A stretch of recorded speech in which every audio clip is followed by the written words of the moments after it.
is already 1% of your board exam score. So, tignan natin mabuti. You have your answers. And ang answer nyo, naglalaro lang either A or C.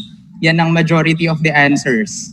So, tignan natin. Congenital adrenal hyperplasia with 17-hydroxylase deficiency. So, let's see. Okay? So, this is the diagram showing us the synthesis of mineralocorticoids, glucocorticoids, and sex hormones from cholesterol. Okay? So, tignan po ito mabuti. Everyone is familiar naman with this diagram, right? We have here the parent compound, which is cholesterol. And cholesterol will be converted first to pregnenolone, okay? Through the enzyme desmolase, right? And then, pregnenolone now will be converted to progesterone, and it is progesterone that will be the main precursor of our mineralocorticoid, aldosterone, our glucocorticoid, cortisol, and our sex hormones. Okay? And as you can see here, progesterone has 3 pathways, right? And tatlo po ang key enzymes facilitating the 3 pathways. So meron po tayong 17-hydroxylase, 21-hydroxylase, and 11-hydroxylase. Tama? Diba? So kapag ang tanong po is congenital adrenal hyperplasia, basahin mabuti because automatic, reflex, and based on our previous exams in med school, ang laging tinatanong is the 21-hydroxylase deficiency, which is the most common, right? Pero ang tanong doong board exam is not 21. They asked about 17-hydroxylase deficiency. So be careful, aralin siya mabuti, basahin mabuti yung tanong. So, Doc, ano po ba ang technique? Paano ito maaalala? Okay? So remember that these are the different enzymes. So let's go to them. So from progesterone, when progesterone is acted by 21 and 11 hydroxylase, it will produce aldosterone. Okay? When progesterone is acted upon by 17, 21, and 11 hydroxylase, it will produce cortisol. Okay? And progesterone, when acted upon by 17 hydroxylase, it will produce the sex hormone. Okay? So, the rule is, kapag meron pong deficiency ng enzyme, okay, kahit saan dyan, yung pathway po na yun masya-shutdown. And the substrates now will be channeled to the other pathways kung saan available yung enzyme. Okay?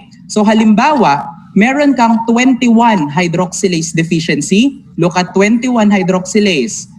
If you have 21 hydroxylase deficiency, X ito, right?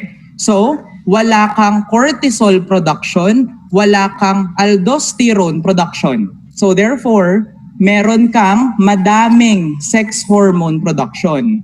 So therefore, in 21 hydroxylase deficiency, you will have hypoaldosteronism, hypocortisolism, and hyperandrogenism. That is 21 hydroxylase deficiency.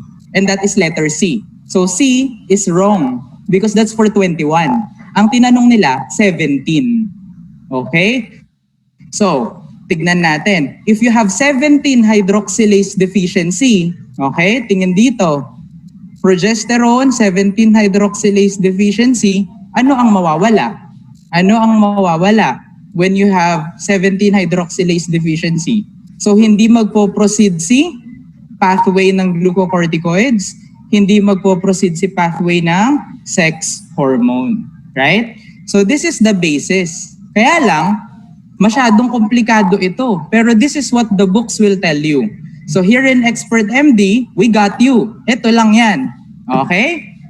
So, ito ang ating diagram. So, from progesterone, just remember this, 21-11 mineralocorticoid, 21-11-17 glucocorticoid, and 17 sex hormone. So, ulit. So, lagyan natin ng palayaw. Mineralocorticoid, this will be for the salt, right? Your aldosterone.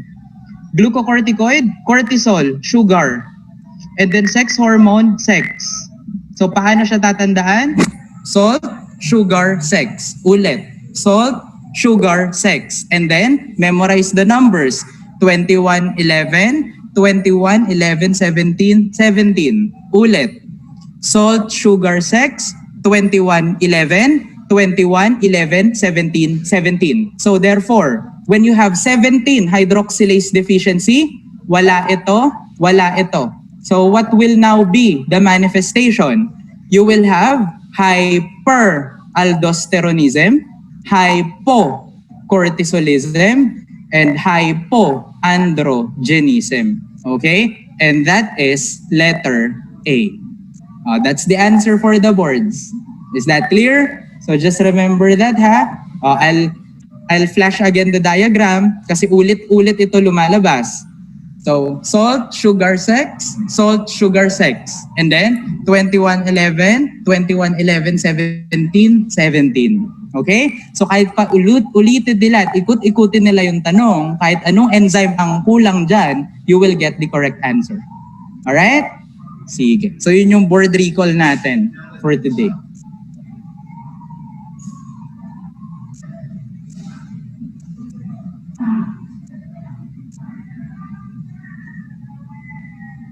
Get siya? Di ba mas madali? Especially for the November takers.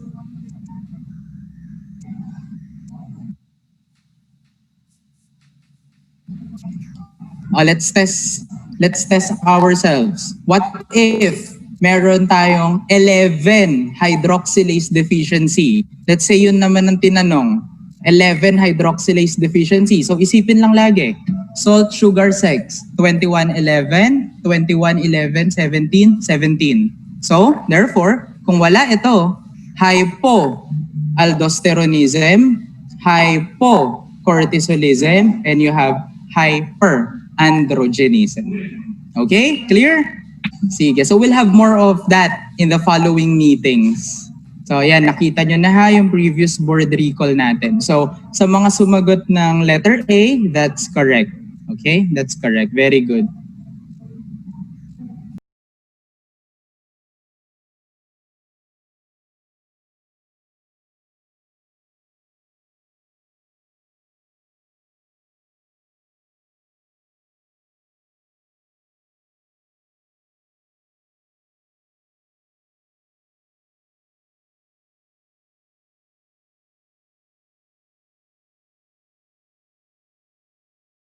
Connection, mahina po, no? So I'll do the basic discussion today, and then we will move by tomorrow what is really needed to be discussed. So may I ask, okay lang ba sa inyo na dalawa ang topic natin tomorrow, or we could extend the review until Saturday para everything will then be fine. Okay? Okay, one of the most commonly asked questions in the board exam will then be how to solve for your PK values. Okay? So, ibibigay ko sa inyo po how to solve the PK values kahit nakapikit po. Okay. So, I'll just share this now.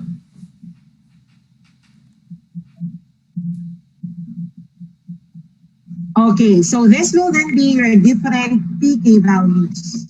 Usually in the board exam, the question is, what is the charge of that amino acid? So usually, the question in the board exam is, what is then, okay, this amino acid? I will not record this anymore because I will give you a recorded lecture regarding this discussion talaga. Okay? So let's try to see. So if we are talking then of an amino acid with two pK values, if we are talking of amino acid with two pK values, very easy to solve for the charge. What you will do, just place a line before the number, which is then arranged from lowest to highest. A line in between and at the end. Okay? So we have three lines in there. Now, if we will try to solve for the charge of the amino acid at a given pH, your sweeter ion or your zero charge will always be located in between the two numbers. So what does that mean? So if I do have two pK values in here, the zero charge will always be located between the two numbers. What is then the number higher than zero? It will then be +1. What is then the number lower than zero? It's -1. Okay? So if I will then ask you, what is then the charge of glycine when glycine is placed in a medium with a pH of 4? Now the question is your 4 then before number 2? Hindi po. Verbal. Your glycine at pH 4 is never a +1 charge. Is your 4 beyond 9.6? No. Thereby, it's not -1. Is your 4 between 2.34 and 9.6? The answer is yes. So if the question goes like this, what is then the charge of glycine at a pH if it is placed in a pH of 4? The answer will then be your zero charge. Zero charge, or otherwise known, okay, as your sweeter ion. Okay? So sweeter ion or zero charge. How are we going to solve for it, ma'am? Anything or any pH below your 2 will then be +1. Any pH wherein the pH is above 9, then the charge of your amino acid is -1. What if the charge is exactly the same as the pK value? For example, 2.34 and 9.6. The pH to where I have placed glycine is a pH of 2.34. What is then the charge, ma'am? It will be 50% +1 and 50% zero charge. So that is how we are going to solve for the pH or for the charge of one amino acid. Question regarding that? Mas mahirap po pag tatlo. Okay? So mas mahirap po pag tatlo po ang ating, okay, isa-solve. For example, okay. So for example, we do have a charge, or we do have your aspartic acid, for example. Aspartic acid po. What we will do is that we are going to arrange again the number from lowest to highest. Lowest number is 2.09. You do have, okay, your 4.25 in here, and you do have, okay, you do have your 3.86 in here and your 9.82. What am I going to do with this? Okay. Okay. On the other hand, what am I going to do with this? I have arranged it from lowest to highest. What am I going to do? Place a line again before, in between, and after. Okay? In between and after. Okay. Where am I going to place the zero charge? If that is then acidic, just like as, okay, your glutamic acid, your cysteine, and your tyrosine. Where am I going to put the zero charge? Always place it, okay, in the two numbers with the lowest pK value. The two lowest pK value. What are then the two lowest pK values in here? 2.09, 3.86. 2.09, 3.86, right? Thereby, zero charge will be there. Okay. Now, what is the charge before zero? It's +1. After your zero, it will then be, okay, -1. After -1, it will then be -2. If I will place then aspartic acid at a pH of 4, at a pH of 4 again, is 4 before 2 No, thereby it's not. Okay, positive 1. Is 4 between 2 and 3? No, thereby it's not 0. Is 4 between 3 and 9? Yes. Thereby, aspartic acid at a pH of 4 will then be, okay, negative 1 by charge.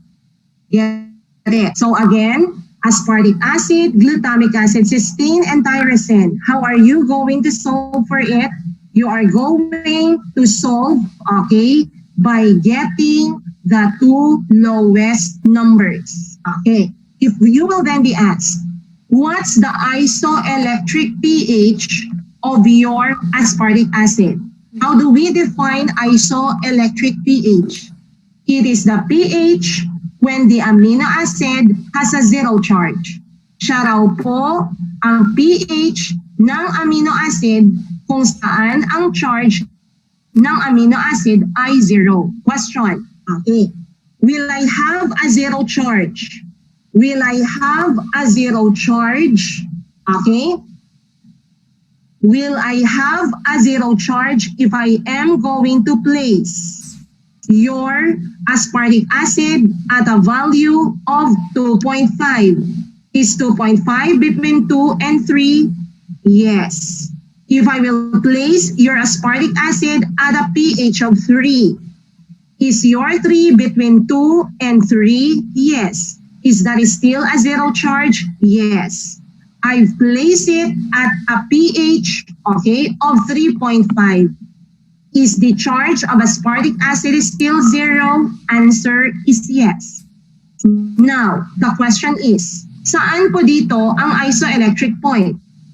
What is then the isoelectric pH of your aspartic? When am I seeing then a lot of pH with a zero charge? This is then the essence why you need to place your zero between the two lowest numbers. Because what I will do with those numbers before and after zero is to sum it up.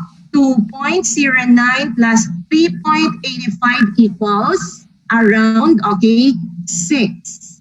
6 divided by 2 is 3. Thereby, the isoelectric pH is not 2.5, is not 3.5, but it will be 3. Okay? That's the isoelectric pH. Now, why are you telling us just aspartic acid, glutamic, cysteine, and tyrosine, ma'am? What if the question is the charge for histidine, the charge for histidine, the charge of lysine, and the charge of arginine? What is then the isoelectric pH and the charge of it? What's the technique? Ano pong magiging technique dito? The technique naman, if we are talking of basic amino acids, if we are talking of basic amino acids then, okay, the technique is that I am going to take the two highest numbers, okay? I am going to take the two highest numbers, okay? The two highest numbers, okay? For example, histidine po. Histidine. Arrange it again from lowest 1.82 or, okay, highest. And you do have your 9.17. Now, okay, put a line again, another line, another line, another line. Clue for the green colors. What are you going to take? Take the two highest pK values. Two highest. What are the two highest pK values in here? 6 and 9.17. That is the place to where I am going to place the zero charge. Now, what is then the number after zero? It will then be negative 1. What is then, okay, the value higher than 0 plus 1. The value higher than plus 1, it will be plus 2. Get the point? Okay. So now, what am I going to do in here? If histidine is being given and histidine is placed in a pH, for example, of 7, what is the charge of histidine? Where does histidine would lie at a pH of 7? Is 7 between 1 and 6? No. No. Is your histidine between 6 and 9? Between 6 and 9, 7. Is between 6 and 9? Yes. Thereby, histidine at a pH 7, it will then be zero charge. Ang tinatanong lang po sa board exam will be the charge of the amino acid. Will the pK value po be given? Yes. That is the technique on how to answer questions regarding then your pK values. Okay, next one. So I'll just read the messages in here. Okay. Doc is the isoelectric pH. Okay, so for a while, is the isoelectric pH equivalent to sweeter ion, which is no net charge? Actually, if you will then, define isoelectric pH, we are not referring, to the charge itself. What we are referring in here, will be the pH of the amino acid. Isoelectric pH is the pH when the amino acid has a zero charge. So, meaning to say zero. But there are many values wherein the charge is zero. So you need to solve it taking the number before and taking the number after the zero charge divided by 2. So are they the same? No. Okay. Another question in here. Okay, for a while, So another question in here, will the exact pK values be stated in the exam? Yes. No need to memorize for that. No need to memorize for that. Nakuha po? Okay. Next one. On the other hand, so tingnan natin. What else? I will not lecture formally today. Okay? We will just add up one Zoom meeting kasi may mga hindi po nakapasok. Okay?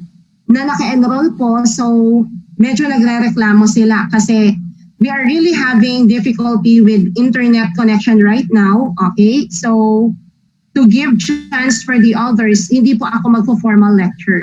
Okay? So, another one. Another one that is being asked, will be the flow of your amino acid in an electrophoresis. Okay. So, pag sinabi nating electrophoresis, what is then important to know in your electrophoresis? Okay? These are the things that we take for granted when we are, reviewing. Pero kung may 1 point po na tanong, sayang. Okay? So, electrophoresis. Okay? So, when we say then your electrophoresis, in an electrical field, we are talking of an electrical field in here, wherein your two ends will have two electrical charges. One would be a positive charge, and the other end would be a negative charge. Okay? A positive charge by electrical, by electrical charge, a positive charge is your anode side. And your negative side will then be, your cathode side. If, for example, in your electrical field, the medium in your electrical field has a pH of 4, for example, and I have placed in here two different amino acids in the name of glycine acid. Okay, the question is, what is then the charge of glycine at a pH of 4? I'll answer it immediately because I know it. So at a pH of 4, glycine is 0. At a pH of 4, aspartic acid is then -1. In electrophoresis, the thing that we are after is the electrical charge. And the principle in here is that your opposite attracts. Your opposite attracts. Now, if the question goes like this, in an electrical field, with a pH of 4, where will aspartic acid moves? Will it be in the anode side or will it be in the cathode side at a pH of 4? Your aspartic acid at a pH of 4 is -1. Thereby, where will aspartic acid moves? Towards, your anode because they have opposite charge. Question, where will glycine go? Your glycine has a 0 charge. They are electrically neutral. They are electrically neutral. Thereby, your glycine in an electrical field will never move. They will remain stationary. Reason again, for the reason that your glycine at a pH of 4 is 0. And a pH and a charge of 0 would mean they are electrically neutral. So that's the principle of your electrophoresis. Okay, another one. Okay, another that is commonly asked as a procedure. Okay, in your chemistry, in your biochemistry, would then be paper chromatography. Okay, so another procedure that we'll take for granted, in analyzing when we are reviewing, will then be all about your paper chromatography po. Okay, so you do have in here your paper chromatography. Okay, so what's the essence of your paper chromatography? Hydrophobic, paper chromatography, which we often use in the laboratory. So paper chromatography, the principle in here is that light dissolves light. Your light dissolves light. If the question goes like this, given the amino acids, glutamine, or glutamic acid, given the amino acid tyrosine, given the amino acid isoleucine, and another one is glycine. Yan po ang mga given. And the question goes like this. Okay? What amino acid will travel the farthest? Which of the following amino acid will travel the farthest? Okay? In a paper chromatography. So that's the question. Ano raw doon sa apat na to ang mag-travel the farthest? Will it be glutamic acid, tyrosine, isoleucine, or glycine? Before we could answer this, we should know the principle of solubility. Solubility po. Okay. So what is then the principle po of solubility? Okay. The principle of solubility has something to do like this. If the solvent that we are using, is a non-polar, or is the solvent that we are using something then that is polar? We are after the solubility in here. What will be the most soluble amino acid when the solvent is a non-polar solvent? Answer, if we are having a non-polar solvent, the most soluble ones would be amino acids with longest R group, longest side chain. Okay? Next one. What will then be the least soluble? Obviously, amino acids with shortest side chain. Okay. When the solvent is something that is polar, what will then be the most soluble? The most soluble will be amino acids, then which are acidic or basic. Okay. So ang most soluble, acidic or basic. And the least soluble among them all are amino acids with longest R group. Okay.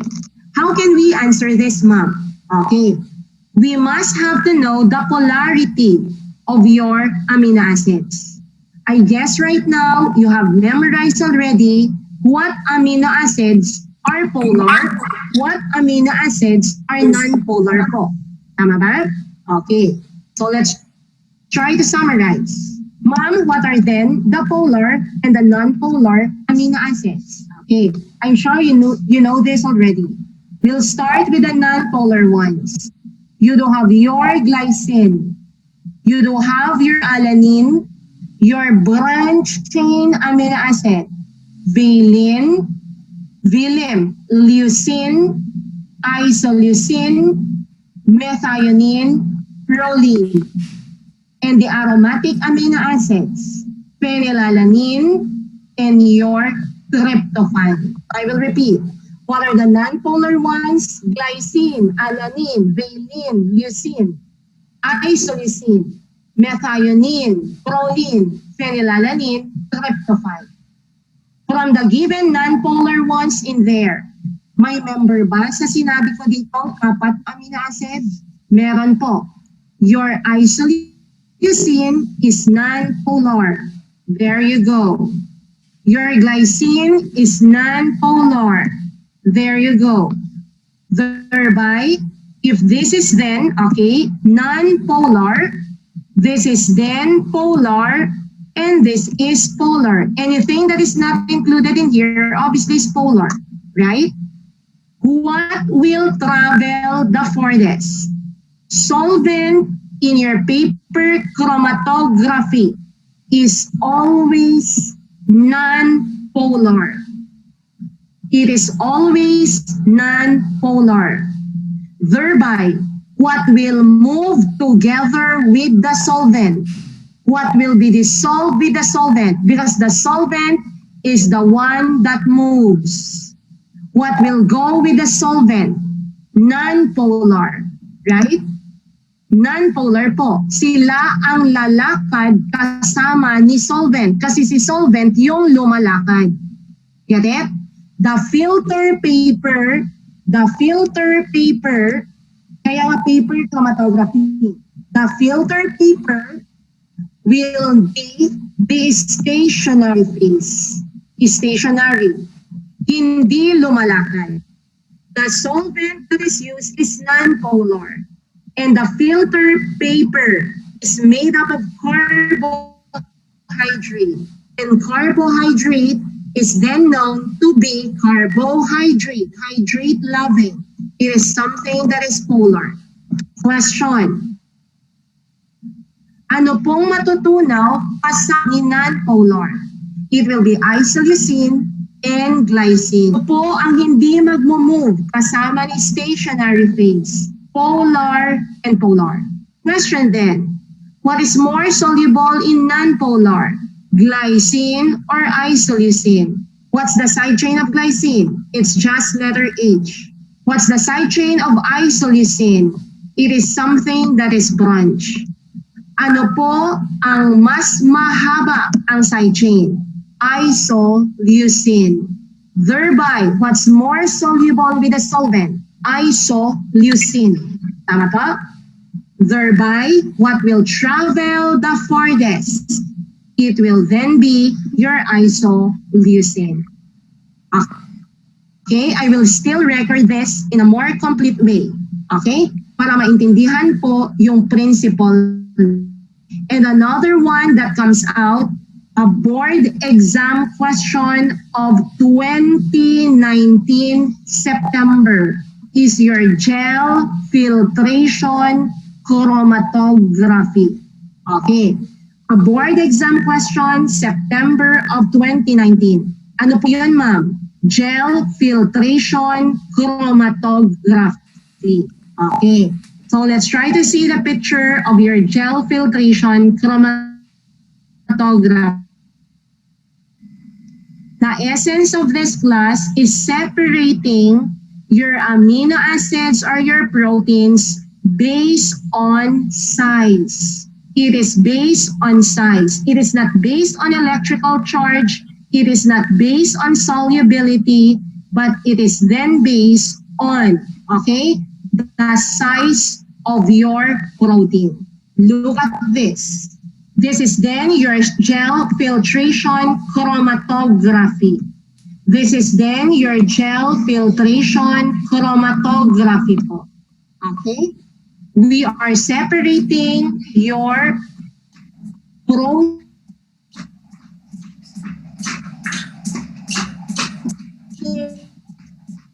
by size. Ito po ang exactly tanong on chromatography.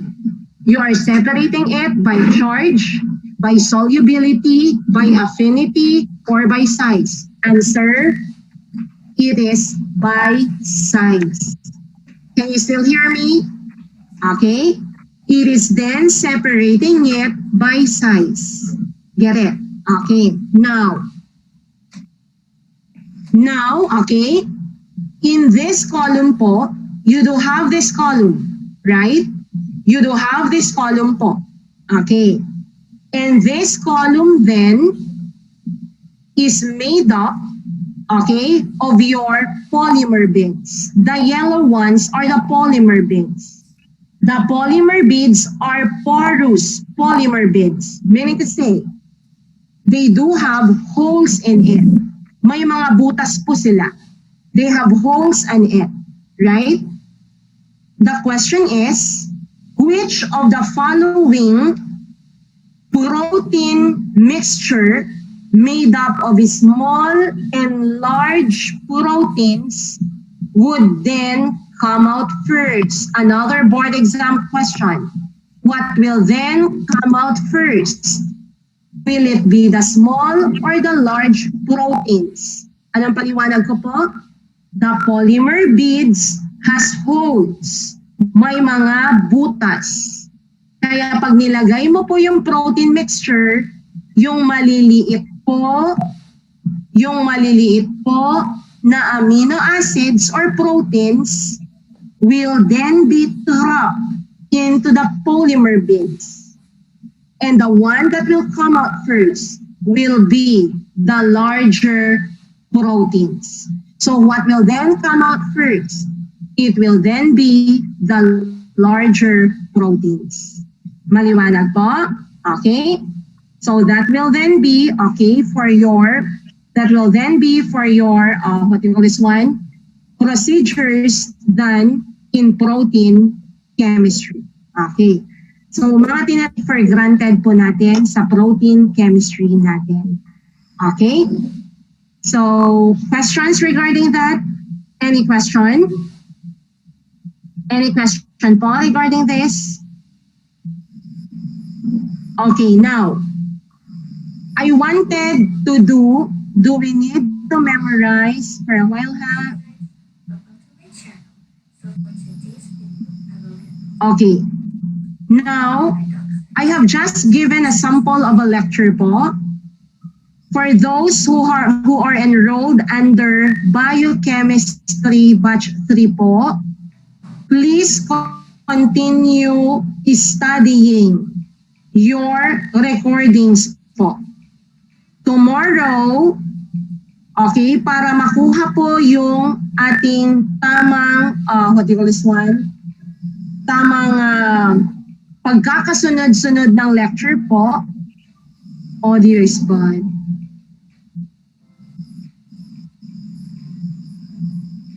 Okay, para makuha po yung tamang pagkasunod-sunod, I will let Dr. Bravo or whoever will then be available by tomorrow. Hindi ko alam kung available siya ng 10 a.m., no?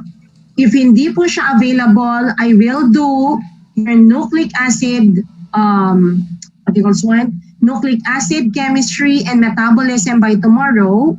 And he will then do your enzymes evening po, okay, tomorrow. Will that be okay for those who are enrolled under Biochemistry 3? May I hear your voices po? I will make another, or the secretary will then make another Zoom.